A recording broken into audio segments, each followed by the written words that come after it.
Bismillahirrahmanirrahim. Alhamdulillah wa kafa wa salatu wassalamu ala sayyidil Mustafa wa ala alihi wa sahbihi al-siddiq wal wafa. Nahnu fi rawhin wa raha wa suhurin wa istiraha. Nikmatul islami a'mali in halat bisaha. Alhamdulillah, thumma alhamdulillah, thumma alhamdulillah. Kembali lagi kita berkumpul bersama-sama setelah pertemuan panjang.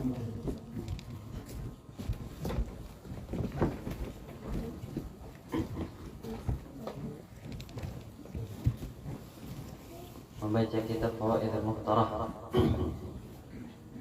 lil Habib Zain Ismail.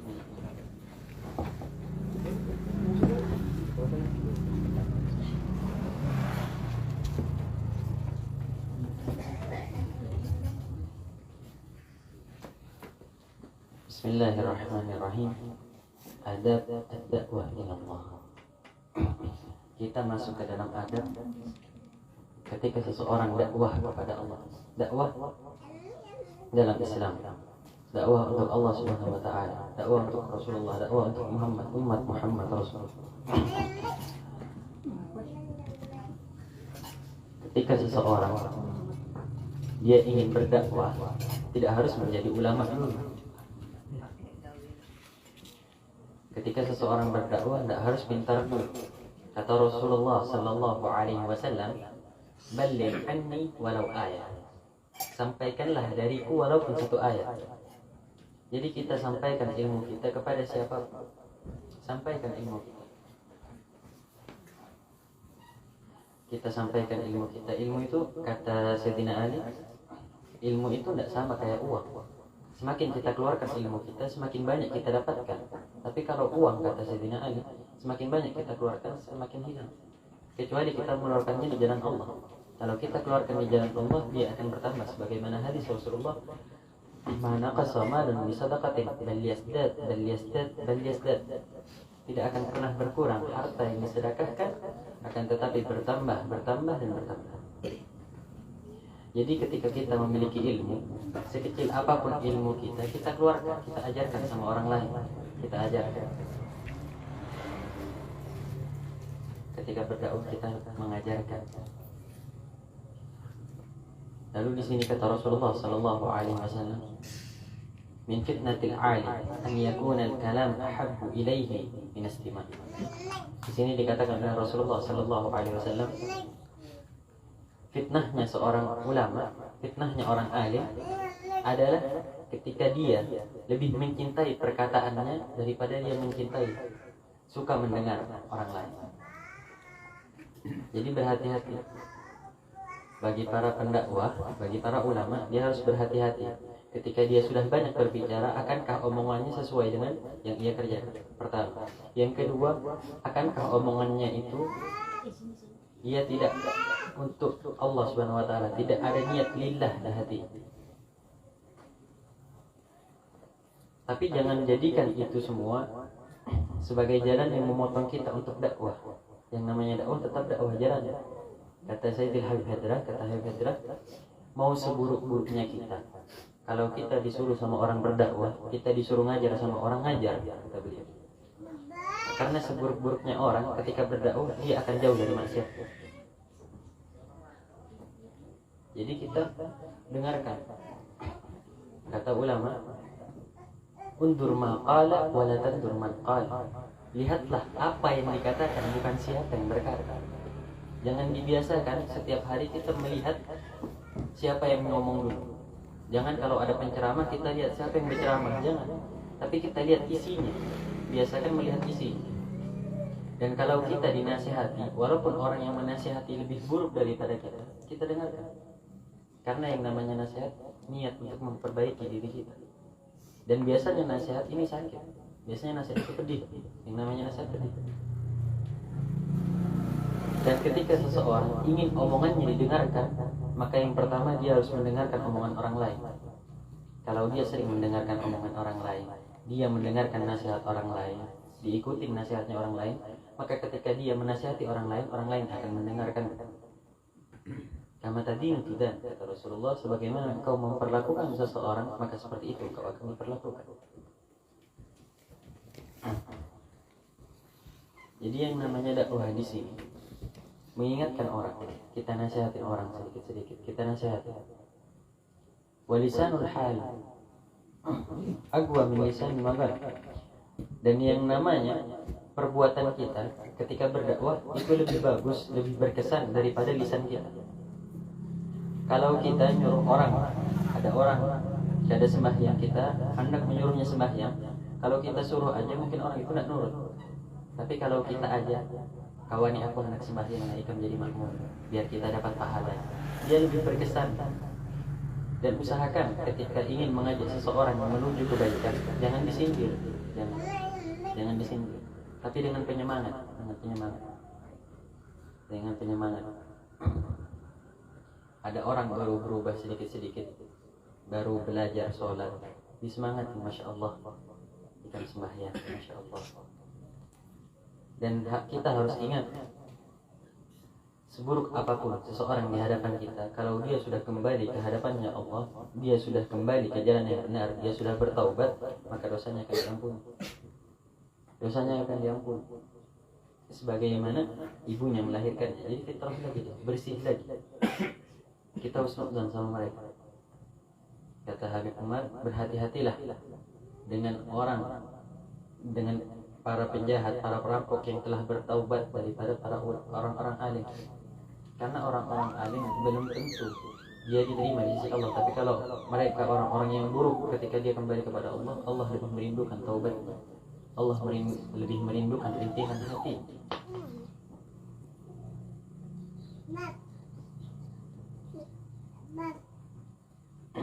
Jadi yang namanya dai, yang namanya pendakwah, dia menerapkan semuanya kepada orang, ngajarkan sedikit-sedikit. Kita juga harus bisa ngajarkan sama orang-orang. Kalau tidak bisa ngajarkan orang banyak, setidaknya kita ajarkan keluarga kita. Kita didik keluarga kita. Kita ajarkan yang baik-baik. Kita ajarkan adik-adik kita yang baik-baik, ngomong yang baik-baik. Kita ajarkan kepada mereka jangan sering ngomong-ngomong yang kasar. Kita ajarkan ngomong sedikit-sedikit, ngomong yang bagus, ngomong yang bagus. Terlebih lagi dengan orang tua, karena yang namanya orang tua, kalau kita melakukan su'ul adab kepada orang tua, kita kurang ajar sama orang tua, balasannya sebelum kita meninggal pasti ada. Balasannya selama kita di dunia akan dibalas oleh Allah Subhanahu wa taala. Itu balasannya. Jadi sama orang tua jangan pernah ngelawan. Sama orang tua kita nurut aja sama orang tua. Selama perintah mereka, karena perintah orang tua ini wajib. Bagi seorang lelaki perintah orang tua wajib selamanya. Tapi bagi seorang istri perintah orang tua wajib, sehingga kalau dia sudah menikah kewajibannya pindah ke suaminya. Perintah dari suami wajib. Perintah dari suami wajib bagi seorang istri. Selama perintah itu tidak melanggar syariat. Selama yang namanya perintah tidak melanggar syariat. Ajarkan keluarga kita yang baik-baik. Ajarkan istri kita, keluarga kita. Karena walaupun kalau kita ingin kaya, kalau kita ingin sukses dalam berumah tangga, kalau kita ingin ekonomi kita naik, tidak bisa kalau cuma kita yang menjaga sholat, tidak bisa. Tapi harus kita lihat bagaimana keluarga kita. Bagaimana keluarga kita. Kalau keluarga kita tidak bagus, tidak bisa. Jadi semua orang sukses, semua pria yang sukses pasti di belakangnya ada wanita hebat yang mendampingi. Ada wanita hebat yang mendampingi. Jadi kita lihat baik-baik. Kita didik istri kita, kita didik. Tidak bisa kita ajarkan. Kalau kita tidak bisa mengajarkan istri kita, kita carikan guru buat dia. Karena wajib bagi seorang suami untuk mengajari istri itu wajib. Bukan cuma nafkah namanya, bukan cuma nafkah yang wajib, bukan cuma mengasih uang yang wajib, tapi mengajarkan itu wajib.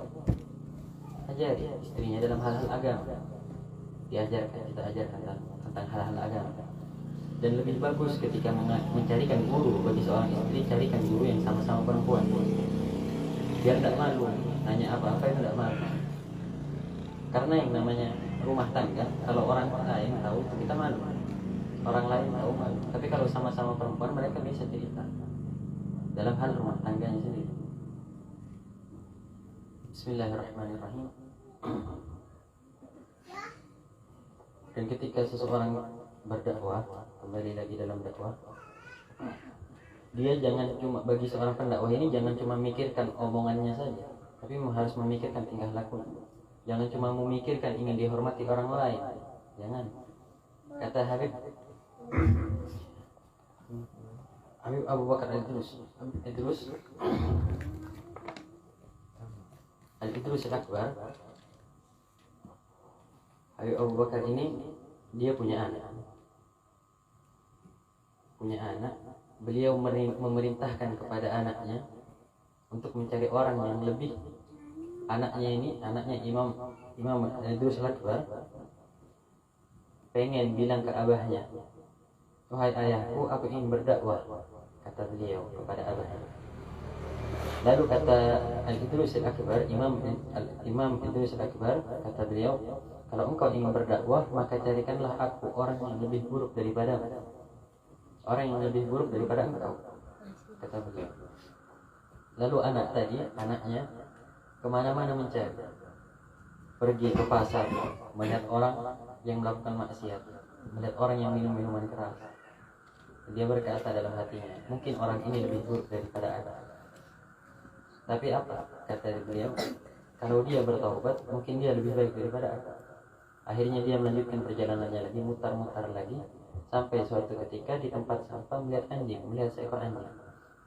Ketika melihat seekor anjing, diikat sama dia, ingin dibawa ke hadapan orang tuanya, di hadapan ayahnya. Tetapi ketika sudah hampir sampai ke rumahnya, dia sadar. Kata dia dalam hatinya, nanti kalau aku mati, kalau aku sudah bisa melewati Sidratul Muntaha, maka aku lebih baik daripada dia. Tetapi kalau aku tidak bisa melewati Sidratul Muntaha, maka hewan inilah lebih mulia daripada aku. Karena semua hewan nanti kalau sudah meninggal, dia akan kembali menjadi tanah. Tapi kalau aku lebih buruk daripada dia, aku tidak bisa melewati Sidratul Muntaha, maka aku lebih buruk daripada dia. Dilepas ikatan anjing, kembali ke rumahnya. Lalu dia berkata kepada ayahnya, "Wahai ayahku, aku tidak menemukan seseorang yang lebih buruk daripada aku." Jadi bagi seorang pendakwah, dia harus tahu di hatinya, menanamkan dalam hatinya, kalau dia itu bukan lebih baik daripada orang lain.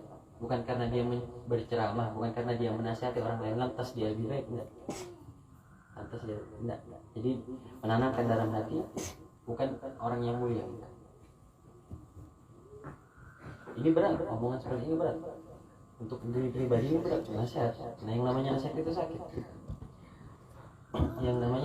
Cuman sebagian orang yang suka dengan nasihat itu adalah orang-orang yang mulia. Orang yang suka dinasihati ini orang yang luar biasa. Karena orang yang suka dinasihati dari zaman dulu sampai zaman sekarang, yang terkenal suka dinasihati adalah Sayyidina Umar bin Khattab. Sayyidina Umar bin Khattab suka menasihati. Walaupun pribadinya keras, tapi suka dengan yang namanya nasihat. Lalu Al-Habib Ali bin Muhammad Al-Habsyi, Sahibul Maulid, yang punya maulid, suka juga dinasihati. Setiap harinya pergi kemana-mana hanya untuk dinasihati. Al-Habib Ali dinasihati. Karena nasihat mereka semua menjadi orang-orang yang besar dinasihati. Jadi bagi kita yang masih awam, berdakwahnya itu dari rumah kita sendiri. Berdakwah, mengajari keluarga kita. Bagaimana bertemu dengan orang lain, kita yang mengucapkan salam terlebih dahulu. Karena dakwah itu bukan cuma tentang ceramah, tapi bagaimana tentang tingkah laku kita. Yang namanya berdakwah, kita mengajarkan kepada orang lain untuk mencintai orang yang memiliki ilmu, memuliakan orang yang lebih tua daripada kita. Muliakan. Man yahtarim yuhtaram. Barang siapa yang memuliakan orang lain, maka dia akan dimuliakan.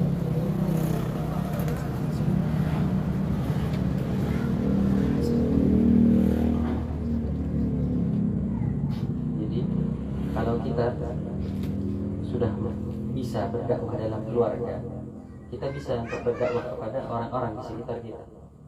Tapi kalau kita sama keluarga saja tidak bisa, ini berat.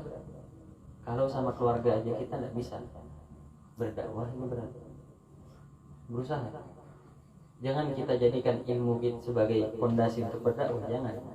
Ilmu bisa dicari. Yang penting dakwah, kemauan ada dalam hati. Yang penting niatnya. Kita ingin berdakwah. Senyum sama orang lain yang namanya ibadah itu dakwah juga. Dakwah. Sholat berjamaah, membawa keluarga sholat berjamaah, dakwah juga. Bahkan kata Rasulullah SAW, Allah merahmati seorang suami yang memercikkan air di wajah istrinya untuk membangunkannya sholat subuh, untuk membangunkannya sholat fajar. Begitu pula sebaliknya, kalau seorang istri yang membangunkan suaminya untuk sholat subuh, dipercikkan air di wajahnya, jangan marah. Itu rahmat. Allah merahmati orang-orang yang seperti itu. Dirahmati. Bangun.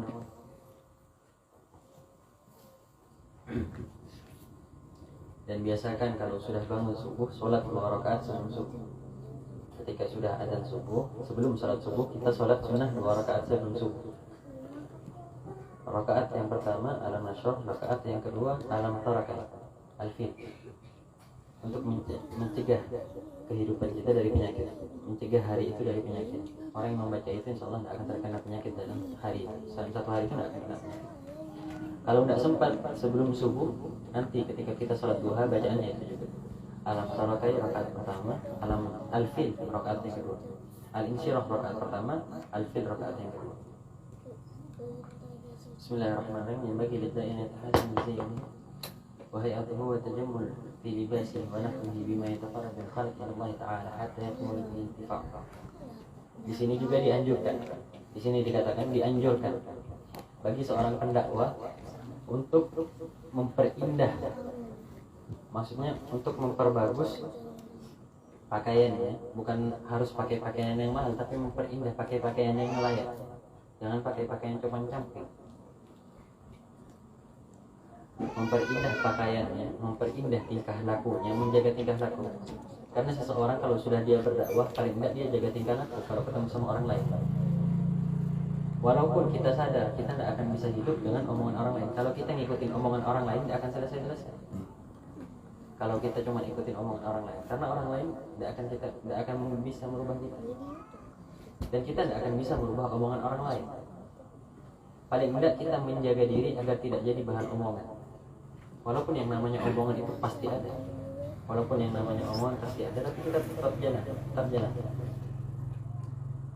Watajammul fi libasi wa nahwi, memperindah pakaiannya dan tingkah lakunya, omongannya dijaga. Wa qarabul khalqi ilallah, dan bagi seorang pendakwah dianjurkan juga untuk membuat orang-orang semakin mendekatkan dirinya kepada Allah. Membawa mereka itu semakin bertakwa, semakin ingat kepada Allah. Karena kata para ulama, kalau kita ingin mengenali seorang wali, maka cukup dengan melihat wajahnya kita akan ingat kepada Allah. Walinya Allah, kalau kita lihat wajahnya kita ingat sama Allah. Jadi tidak jarang. Jangankan kita melihat Habib Umar secara langsung, kita lihat fotonya saja pasti tanpa sadar, subhanallah, masya Allah. Bahkan mereka para walinya Allah, kalau kita lihat maksiat kita henti. Kita yang awalnya ingin melakukan maksiat, kita yang pertamanya pikiran kita kotor, tapi ketika kita melihat foto para wali atau kita melihat bertemu dengan wali, hilang itu semua. Dihapus semua kemaksiatan kita sama wali. Dan itu luar biasa seorang wali, karena seorang walinya Allah bisa menanggung dosanya orang lain.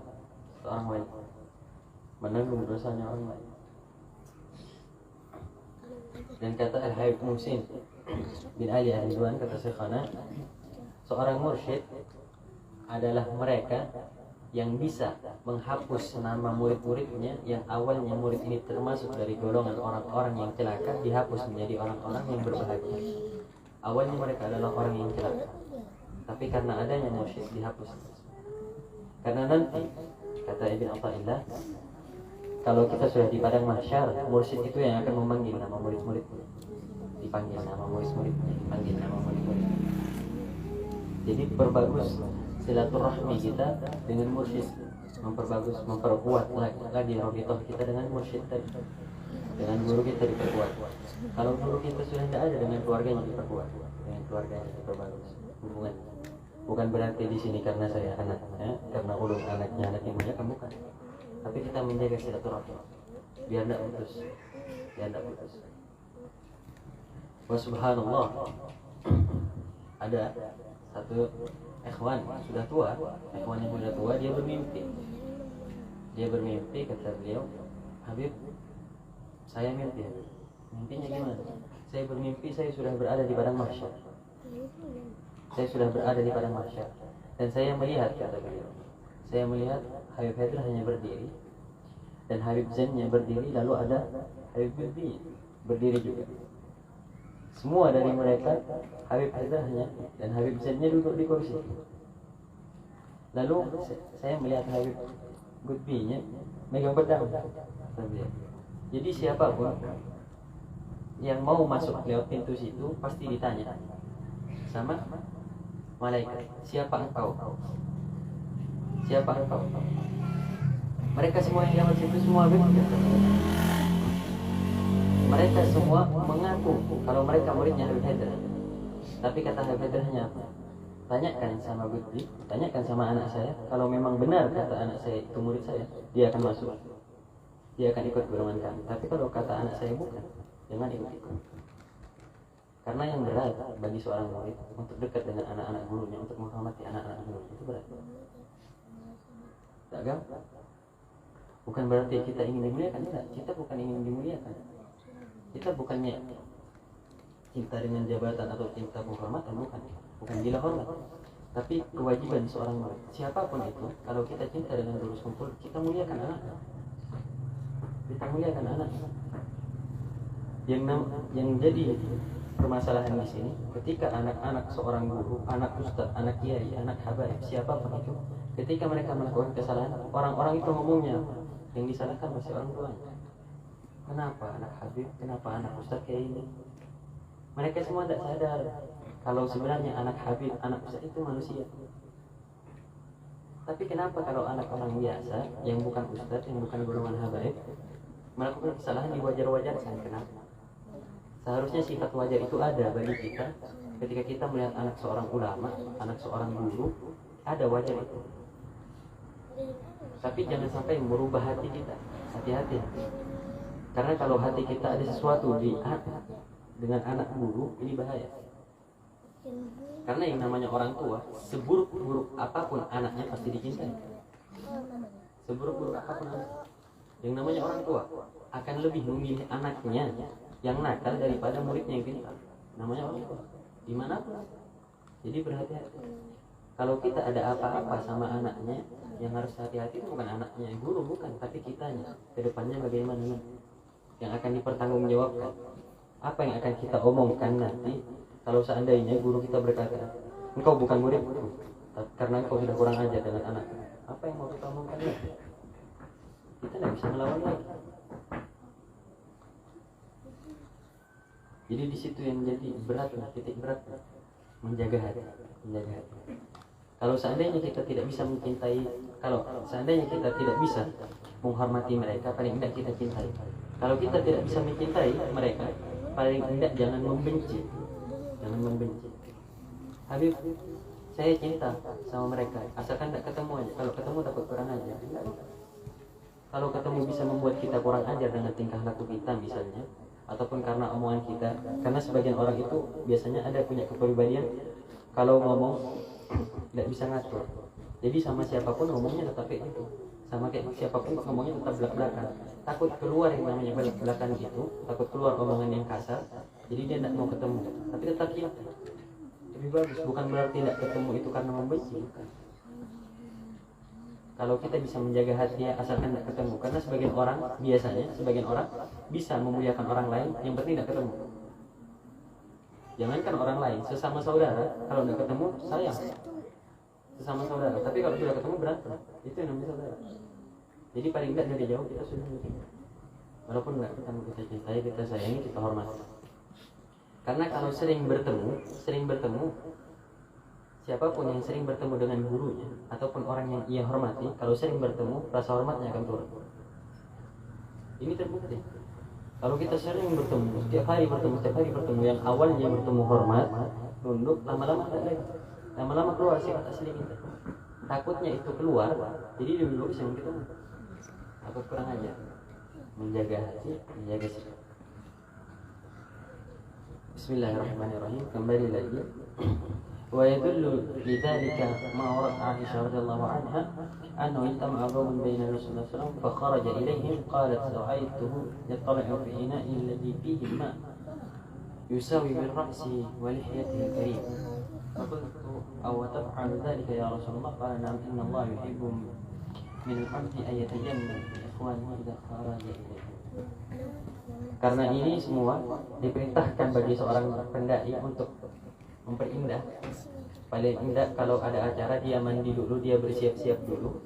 Karena apa? Karena sunnahnya Rasulullah SAW. Sebagaimana yang diriwayatkan oleh Siti Aisyah, pernah melihat Rasulullah ketika ingin keluar, ingin berdakwah menemui suatu kaum, Rasulullah itu pasti cari air untuk membasuh wajahnya, untuk bersuci, untuk mandi, bersiap-siap dulu, bersiap-siap diri dulu. Yang namanya sufi ini pakaiannya biasanya tidak terlalu mewah kalau yang namanya sufi.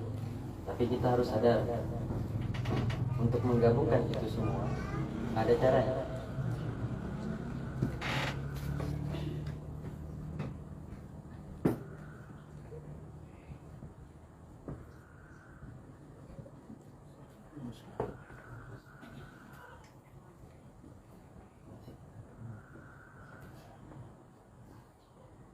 Bismillahirrahmanirrahim. Jadi di sini hadisnya Rasulullah ketika ingin keluar menjumpai suatu kaum, dia bersiap-siap dulu. Rasulullah siap-siap dulu. Jadi kalau kita bisa mengartikan ini, kalau ada tamu kita siap-siap dulu. Kalau ada tamu kita siap-siap dulu, kita berbenah dulu. Paling tidak kita pakai pakaian yang sopan. Kalau di Indonesia pakai pakaian yang sebahu, yang satu selengan itu biasa, normal. Tapi kalau di Arab mereka tidak mau.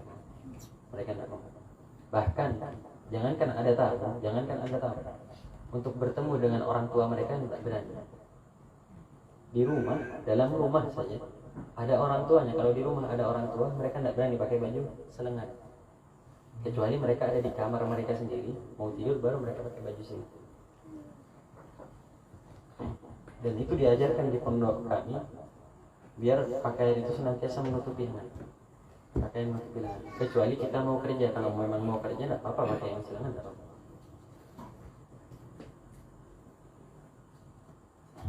Dan kenapa di sini seorang pendakwah pakaiannya harus sopan, pakaiannya harus terlihat memang pakaiannya pantas, agar tidak dikira orang yang minta-minta. Karena kalau kita pakaian kita tidak sopan, dikira orang-orang itu kita tidak bisa ngapa-ngapain.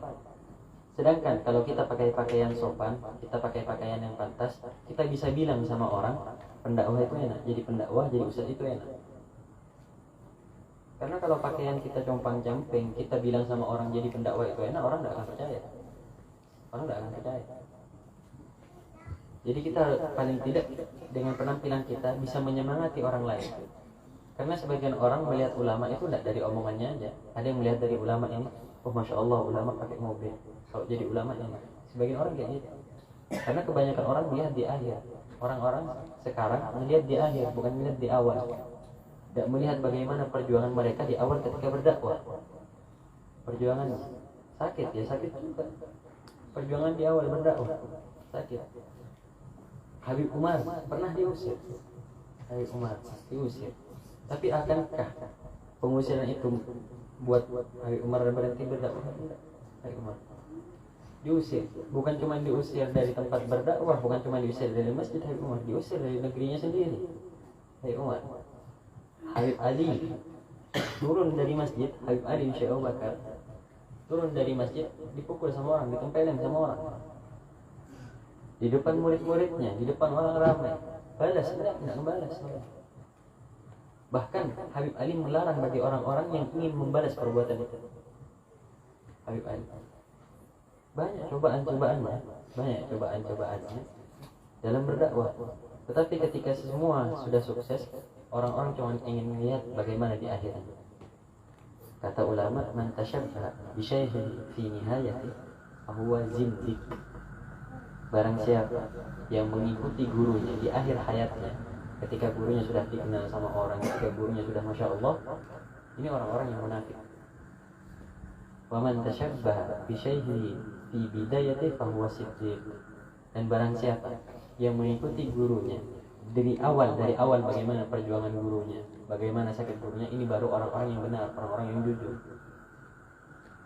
Kalau kita lihat guru-guru kita luar biasa, abah guru sekumpul, jangan lihat akhirnya. Kalau kita lihat akhirnya muridnya banyak, ponnya luar biasa, karena kita lihat akhirnya. Kalau kita lihat perjuangannya, sakit juga perjuangannya. Awal-awal kemana-mana nggak dikenal orang, nggak belajar jalan kaki kemana-mana, perjuangannya kesana kemari mencari guru. Tapi ketika sudah sukses baru dilihat sama orang, baru dibangga-banggakan sama orang.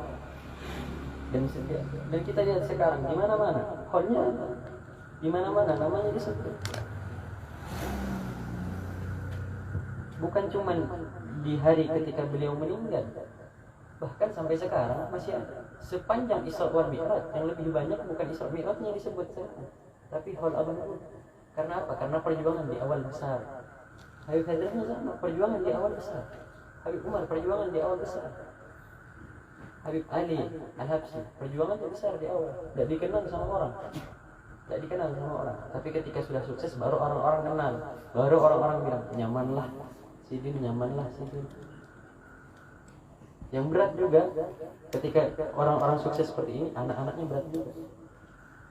Banyak dari orang-orang biasa beranggapan, oh nyamanlah jadi anak Habib, nyamanlah jadi anak guru, kemana-mana dimuliakan orang. Ini berat tanggung jawab. Orang cuma melihat itunya. Kalau bisa, amun kau behurupan tak ada apa-apa. Beratnya berat. Pertama, hendak begawi kada diterima orang. Pertama, sudah pasti. Siapa yang hendak menerima? Jangankan anak Habib besar, anak Habib biasa saja. Amun Habib kada wani ulun takutan kurang ajar, bosnya gini buat gitu. Begawi kada diterima. Anak guru sekumpul begawi, kada bakal diterima orang. Disuruh jadi bos ya, tapi disuruh begawi kada yang wani menyuruhnya. Karena berat. Pertama, kedua, harus jadi pendakwah, mau kada mau. Harus jadi pendakwah. Karena apa? Karena mereka sadar guru orang tuanya dakwah kemana-mana mencari murid, mengajarkan orang untuk mengenal Allah, lalu ditinggalkan. Berat. Jadi mau tidak mau dia berjuang juga, mau tidak mau belajar juga dalam hal agama. No, diterima atau tidaknya oleh masyarakat itu kesekian, gampang diterima tidak terima. Yang penting bagaimana dia menjaga apa yang telah orang tuanya perjuangkan. Karena Habib Hadrah dulu bilang, Habib Hadrah pada hari ulun, kata beliau, abah nak ditinggal sama Syekhana, ditinggal sama Habib Muhsinnya usia abah 10 tahun. Babanya kau, istri Syekhana bilang sama abah, bilang, nak, kata babanya, Syekhana itu muridnya di mana-mana. Syekhana muridnya di mana-mana. Dan kalau kau tidak bisa megang murid-muridnya Syekhana, apa yang akan kau omongkan nanti? Kau akan ngomong apa nanti kalau kau ketemu sama Syekhana di akhirat? Itu yang buat abah semangat dalam berdakwah. Kata beliau, kata Habib Hadrah. Sampai sekarang belum pegang omongan itu. Kalau tidak dipegang, siapa lagi muridnya? Yang mau mengawasi murid-muridnya. Jangankan sama anak, murid-muridnya yang sekarang ditinggal sama Syekhana sudah mulai hilang. Ditinggal sama Habib Hadrahnya sudah mulai hilang lagi. Jadi kita sebagai anaknya paling tidak berusaha untuk membanggakan, membahagiakan orang tua. Membanggakan. Berat tanggung jawabnya. Berat. Pindah ke sini, pindah ke sini, pindah ke sini. Habib Zainnya dilihat orang diundang kemana-mana ya. Habib Zainnya. Habib Zain tuh bilang, Ami kata beliau, pengen berhenti dalam berdakwah. Cuman Ami sadar kata beliau, Ana sadar kata beliau, kalau berhenti berdakwah ini gimana ke depannya murid-muridnya Syekhana kayak gimana, murid-muridnya kayak gimana. Jadi berat perjuangannya dalam berdakwah. Berat perjuangannya, meninggalkan keluarga, fitnahnya besar lagi. Habib Zainnya datang ke Banjar, dikira cari uang, beragam. Bukan maksud kita cari uang, bukan. Kalau cuma mau cari uang, Habib Zain ada bisnis yang lain. Habib Zain. Kita tinggal jauh, belum pindah ke Banjar sini, meninggalkan keluarga. Amun nyamannya nyaman di Jawa, 1000 kali nyaman di Jawa. Pertama dekat dari keluarga, ada masalah apa-apa larinya ke keluarga. Tinggal sama keluarga, makan ditanggung keluarga. Pertama, bukan maksud dalam berdakwah mencari uang. Kalau masalah uang ada aja jalannya. Masalah rezeki ada. Jangankan kita yang hidup di dunia, bayi yang masih dalam perut ibunya rezekinya sudah ditanggung sama Allah. Rezekinya sudah ditanggung sama Allah. Mau orang tuanya, ibunya kelaparan, mau ibunya kehausan, tetap rezekinya diatur sama Allah. Tinggal kita yakin atau tidaknya. Tinggal kita yakin atau tidak. Jadi dalam berdakwah, siapapun orang yang kita lihat dalam berdakwah, kita semangati. Dan bersyukur bagi orang-orang yang mana dia menjadi pintu kesuksesan bagi keluarganya dalam hal berdakwah. Jadi pertama keluarganya bukan keluarga siapa-siapa, tapi karena dia keluarganya dikenal berdakwah. Karena banyak dari orang-orang yang zaman sekarang, kayak orang tuanya Syekhona, ayah dari Syekhona tidak dikenal sama orang ramai, tapi Syekhona yang terkenal di mana-mana. Itu yang dijaga. Walaupun berat, jadi kalau kita punya anak, kita ajarkan kebaikan. Kita ajarkan, kita besarkan, biarkan dia jadi ustaz. Dikenal jadi ustaz. Karena nanti keturunannya anak ustaz, seterusnya kayak gitu. Seterusnya. Dan itu yang seharusnya jadi kebanggaan bagi kita. Kita dikenal oleh orang, keluarga orang yang mengenal tentang ilmu. Kenal orang-orang yang Bismillahirrahmanirrahim. Hadar ala tamaratin al-Habib Muhammad bin Idrus al-Habsyi fi majma'in wa fihi jumlatun min ar-rijal mu'asirin lahu wa minhum al-Habib Abu Bakar bin Umar bin Yahya. Qala al-Habib Muhammad wa khatara bi bali an atakallamu fi ahli hadhihi al-jam' wa dhakirahum bi niyyati ad-da'wa ila Allah. فالتفت فإذا بهم أبو بكر بن عمر فقلت في نفسي كيف أتكلم وهذا الحبيب حاضر وطلبت من الله أن يرسل إلى الحاضرين نقع ما نويته لهم. قال سيدي سكت الحبيب رضوان الله عليه تواضعا من الحبيب أبو بكر. فلما انتهى الجمع وماذا التفت الحبيب أبو بكر إلى الحبيب محمد وقال يا محمد الذي نويته لأهل الجمع من نفع وتذكير أوصل الله إلى ذنوبهم. وكما هذا قال. Jadi di sini diceritakan ada suatu acara yang hadir itu Habib-Habib besar sebagaimana Al-Habib Muhammad bin Idrus al-Habsyi. Habib-Habib yang besar yang terkenal di mana-mana. Lalu ada seorang Habib yang ingin berceramah tapi malu karena ada Habib yang lebih mulia, ada Habib yang lebih besar lagi, malu dia. Jadi dia berdoa dalam hatinya, dia niat dalam hatinya, ya Allah, sebenarnya aku ingin berceramah tentang dakwah agar mereka yang hadir semua di sini semangat dalam berdakwah. Tapi aku malu, ada Habib, aku takut kurang ajar. Jadi dengan niatnya itu saja sudah diterima. Dengan niatnya. Jadi kalau kita hadir dalam majelis ilmu, kita niatkan juga dalam berdakwah. Niat mengajak orang-orang dalam berdakwah, niat itu sudah cukup. Kalau kita tidak bisa menasihati langsung, paling tidak niat.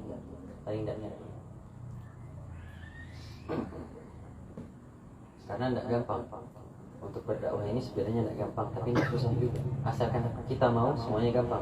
Kalau kita tidak mau berat, jadi berusaha dakwah dimanapun dan kapanpun. Yang namanya dakwah tetap kita berusaha. Jangan malu dalam berdakwah, jangan malu dalam berdakwah, jangan malu.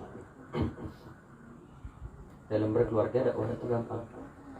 Dalam berkeluarga dakwahnya gampang. Bagaimana kita menjaga ngomong sama istri itu baik, istri pula dengan kita baik. Kita sebagai laki-laki jangan berharap lebih, dan sebagai istri jangan meminta lebih. Itu saja. Sebagai lelaki jangan berharap lebih, sebagai istri jangan minta lebih. Apa yang ada? Karena dalam rumah tangga tidak ada yang namanya pasangan yang serasi, tidak ada. Dalam rumah tangga tidak ada yang namanya pasangan yang cocok, tidak ada. Yang ada diserasikan, yang ada dicocok-cocokkan. Karena rumah tangga melengkapi yang kurang, bukan menyempurnakan yang ada. Dalam rumah tangga melengkapi yang kurang. Yang kurang ya sudah dilengkapi, kurang lebihnya diterima. Karena ketika seorang pria mengatakan qabil, seorang pria berkata aku terima nikahnya, dia harus tahu di balik kata nikah itu kekurangan, kelebihan, semuanya banyak. Dia harus menerima itu semua. Yang sudah menikah bersyukur, yang masih belum menikah jangan keburu-buru menikah. Karena kalau kita nanya sama orang yang sudah menikah, enaknya pasti dia akan kasih tahu semua enaknya. Tapi ketika ditanya ada enaknya, mereka semua diam. Biarkan mereka merasakan dia sendiri. Kata Habib Murtado, orang itu ada 3. Tingkatannya orang itu ada 3. Yang pertama tahi, yang kedua tahu, yang ketiga tuha. Tahi, tahu, tuha. Yang tahi yang kayak apa? Yang tahi yang masih belum menikah. Kenapa tahi? Panggilannya tahi semuanya. Kisah berpengalaman padahal tidak pengalamannya. Karena kalau dipegang omongannya kantut ya panggilannya ini. Kisah paling hidupnya berat, banyak tanggungan, kantut, masih belum berkeluarga nih. Karena kalau diikuti omongannya. Yang kedua tahu. Yang pertama tahi, yang kedua tahu. Orang yang sudah berkeluarga tahu. Yang setiap harinya keluar sudah berkeluarga di rumah terus, menjaga keluarga, menjaga tingkah laku. Ada macam-macam lagi, ingat ada bini di rumah, ada yang ditanggung, ada yang nafkah yang harus terus-menerus diatur. Kalau berumah tangga di awal nyaman, di awal yang lain numpang ini aja seorang. Kalau masih awal-awal, kalau sudah lama nanti merasakan semuanya, masalah semuanya. Ada yang namanya bosan di dalamnya, ada yang namanya macam-macam. Itu tahu. Nanti kalau sudah punya anak baru jadi tuha, pemikiran tuha sudah bisa. Jadi masih bujang, banyak pandir, bore, pandir jadi kisah tuha. Makanya dikatakan tuha itu kalau sudah punya anak. Orang dikatakan tuha sudah tahu bagaimana cara mendidik, sudah tahu mana yang bagus dan buruk. Karena orang kalau sudah punya anak, dia pasti bilang, dia pasti pikir, aku bahari kayak ini, aku kadang mau anakku kayak ini. Ada pikirannya, ini yang membuat dia menjadi orang yang kuat, orang yang dewasa. Walaupun yang menyambat ini masih tahu lah, yang menyambat masih tahu, belum Tuhan. Doakan ya, doakan. Karena yang pertama gagal, Insya Allah yang gagal itu takdirnya. Allah. Ada pertanyaan sampai sini? Ada pertanyaan? Enggak ada. Wabillahi taufiq wal hidayah. Wassalamualaikum warahmatullahi wabarakatuh.